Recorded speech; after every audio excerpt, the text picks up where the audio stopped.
आज की इस वीडियो में हम बात कर रहे होंगे इंडियन एयरफोर्स के बारे में। जी हाँ, आपने सही सुना, आपके सबसे प्यारे सपने के बारे में। इंडियन एयरफोर्स में सिलेक्ट होना सिर्फ एक स्टूडेंट्स का नहीं बल्कि लाखों स्टूडेंट्स का सपना है कि वो इंडियन एयरफोर्स में सिलेक्ट हो सकें। तो इंडियन एयरफोर्स में सिलेक्ट होना इतना भी आसान नहीं है जितना कि आप सोच रहे हैं। इसके लिए आपको कड़ी मेहनत करनी होती है, दिन रात एक करना होता है, एक जुनून और जज्बा होना चाहिए इसमें सिलेक्ट होने के लिए। एज आ इंडियन एयरफोर्स एस्पिरेंट आपको पता होना चाहिए कि कौन से वो तरीके हैं, कौन से वो एंट्रीज़ हैं जिससे कि आप एयरफोर्स में सिलेक्ट हो सकते हैं। तो आज मैं आपके सामने डिफ़ाइन करूंगा वो सारी एंट्रीज़ को, जिससे कि आप जान सकें कि कौन कौन सी वो एंट्रीज़ होती हैं इंडियन एयरफोर्स की। तो चलिए शुरू करते हैं। सबसे पहली एंट्री यार निकल के आती है NDA, नेशनल डिफेंस एकेडमी। ये UPSC कंडक्ट कराती है, एक साल में 2 बार ये एग्ज़ाम होता है। और मैं आपको बताना चाहूँगा क्वालिफ़िकेशन के लिए, तो क्वालिफ़िकेशन आपकी 10+2 पास आउट होनी चाहिए। अगर आप 10+2 पास आउट हैं या अपेयरिंग स्टूडेंट हैं तो भी आप इस एग्ज़ाम को दे सकते हैं। बात करूं अगर मैं एज की, तो 15.5 से लेके 18.5 साल के बीच में आपकी एज होनी चाहिए और जब आप फॉर्म फिल कर रहे हों। और बात करूं अगर मैं आपकी ज्वाइनिंग टाइप की, तो जब आप ज्वाइनिंग करेंगे तो आपकी एज होनी चाहिए 16.5 से लेकर 19.5 साल के बीच में। आपका 12th में मैथ्स एंड फिज़िक्स होना अनिवार्य है NDA के एग्ज़ाम्स के लिए। अगर आपके पास में मैथ्स एंड फिज़िक्स नहीं है तो आप ये एग्ज़ाम के लिए अप्लाई नहीं कर सकते हैं। नेक्स्ट एंट्री की मैं बात करूँगा CDS एंट्री के लिए भी ये एग्ज़ाम UPSC कंडक्ट कराती है। ये एग्ज़ाम भी एक साल में 2 बार होता है। जी हाँ, आपने बिल्कुल सही सुना। क्वालिफ़िकेशन की अगर मैं बात करूँ तो ये एग्ज़ाम आप ग्रेजुएशन के बाद दे सकते हैं और ये एग्ज़ाम के लिए आपका ग्रेजुएशन होना ज़रूरी है, लेकिन आप ग्रेजुएशन किसी भी स्ट्रीम से आप ये एग्ज़ाम दे सकते हैं। और मैं आपको बताना चाहूँगा साथ ही साथ कि आपके लेकिन 10+2 में मैथ्स एंड फिज़िक्स होना ज़रूरी है। ग्रेजुएशन में आप कोई भी स्ट्रीम से हो, नो प्रॉब्लम, आप एग्ज़ाम दे सकते हैं, लेकिन आपके 12th में एंड 11th में फिज़िक्स एंड मैथ होना अनिवार्य है। एज की अगर मैं बात करूं तो 19 से 23 साल जब आप फॉर्म फिल कर रहे हो तो आपकी एज होनी चाहिए, और जब आप ज्वाइनिंग कर रहे हो तो आपकी एज 20 साल से 24 साल के बीच में होनी चाहिए।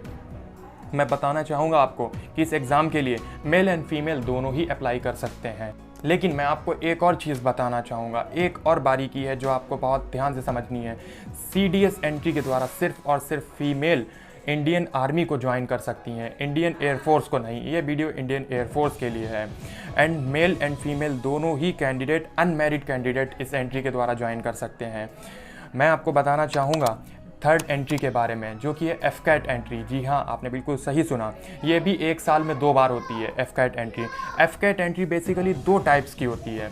FCAT एंट्री में एक तो होती है टेक्निकल ब्रांच और एक होती है नॉन टेक्निकल ब्रांच, जिसे टोटली हम बोलते हैं ground duty branch. Okay, ground duty branch के अंदर आ जाती है टेक्निकल एंड नॉन टेक्निकल, और जो सेकेंड हमारी होती है वो होती है फ्लाइंग ब्रांच। तो बेसिकली आप ऐसे समझ सकते हैं कि FCAT एक होता है हमारा फ्लाइंग ब्रांच एंड सेकेंड होता है ground duty branch. Ground duty branch के अंदर 2 सब ब्रांच आ जाती हैं, जैसे कि technical and non technical branch. मैं बताना चाहूँगा कि फ्लाइंग ब्रांच के लिए सिर्फ और सिर्फ इंजीनियरिंग स्ट्रीम के बच्चे अप्लाई कर सकते हैं, जो इंजीनियरिंग कर रहे हों, फाइनल ईयर में हों या इंजीनियरिंग कंप्लीट कर चुके हों। और ग्राउंड ड्यूटी के लिए, टेक्निकल एंड नॉन टेक्निकल के लिए आपका ग्रेजुएशन होना चाहिए, केवल किसी भी स्ट्रीम से हो, नो डाउट। लेकिन फिर वही शर्त निकल के आती है कि 10+2 में आपके पास में मैथ्स एंड फिज़िक्स होना ज़रूरी है। इसके बाद में मैं आपको साथ ही साथ बताना चाहूँगा कि ग्रेजुएशन में आपके 60% मार्क्स होना बहुत ज़रूरी है इसके लिए। एज की अगर मैं बात करूं तो फ्लाइंग ब्रांच के लिए आपकी एज 20 से 24 साल के बीच में होनी चाहिए। ग्राउंड ड्यूटी ब्रांच की अगर मैं बात करूं तो 20 से 26 साल की एज आपकी होनी चाहिए। सेकंड, अगली एंट्री हमारे पास में निकल के आती है नंबर 4 पे NCC एंट्री। जी हाँ, NCC एंट्री यह एक डायरेक्ट एंट्री है जिसके लिए केवल NCC कैडेट्स ही अप्लाई कर सकते हैं।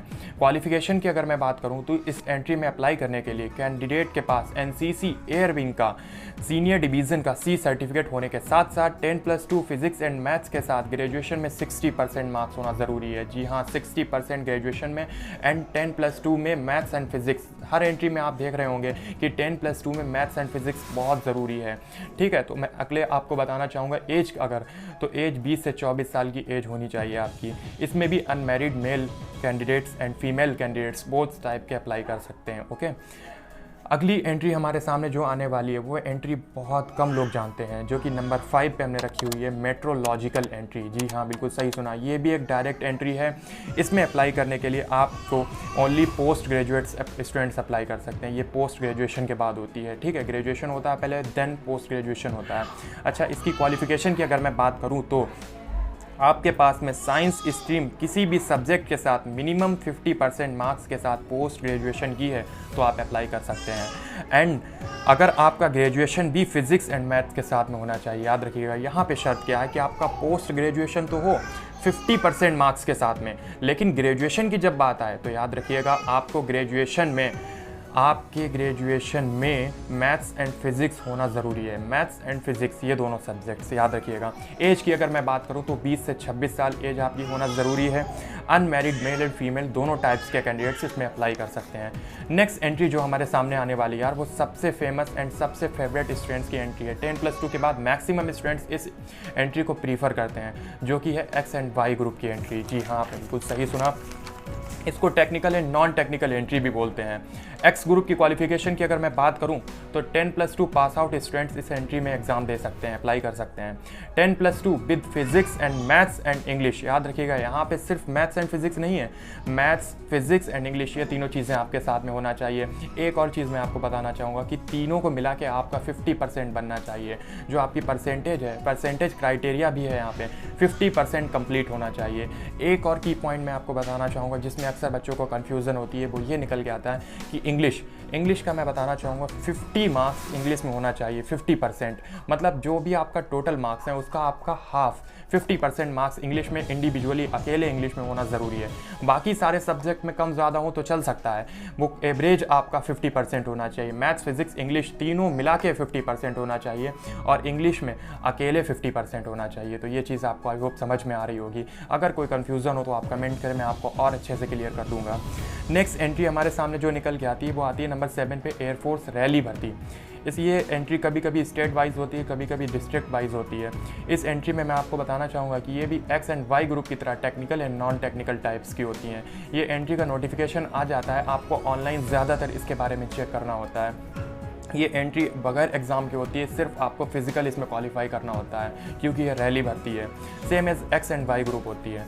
तो आई होप मैंने आपको सारी एंट्रीज़ अच्छे से क्लियर कर दी होंगी। अगर आपको ये वीडियो अच्छी लगी हो तो प्लीज़ इसको लाइक ज़रूर करें एंड शेयर ज़रूर करें।